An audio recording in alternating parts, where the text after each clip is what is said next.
আমাদের সিদ্ধান্ত যে আমরা এখন বাইরে যাব, আমি কিছু গিলতে। হ্যাঁ কিছু গিলতে। আর আমি দিদি অফিস থেকে এসে আমি দিদিকে একদম হাইজ্যাক করে নিয়েছি যে দিদি চ। আর আমি ঠিক করে নিয়েছি যে আমি ব্লগ বানাবো। লাইন চলে গেছে কিন্তু তাও আমাকে ব্লগ বানাতেই হবে। তো আমি সেই জন্য ফোনের টর্চ দিয়ে আমি এখন ব্লগ করবো। হ্যাঁ তুললে যখন হ্যাঁ একটু রেডি হয়ে আসি আগে।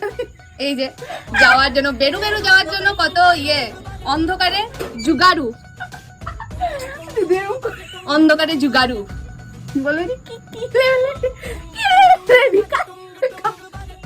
Now we are ready, so let's go.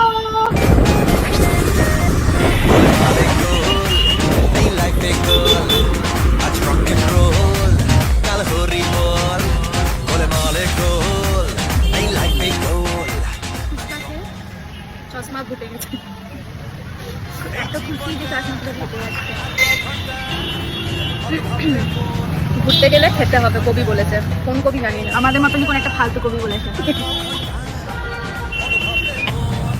খেতে খেতে ব্লগ করতে আসবে, এটাও কবি বলেছে। কোন কবি জানি না। আবার আমরা বেরিয়ে পড়লাম আমাদের। তো আমরা এখন ঘর যাওয়ার পথে। তাহলে আমাদের বেরু বেরু ব্লগ আজকে এখানেই শেষ। আর আসছে বছর আবার হবে। এই আজকে দিন আবার হবে। ঠিক আছে, আজকে দিনে আবার হবে। কেমন? টাটা।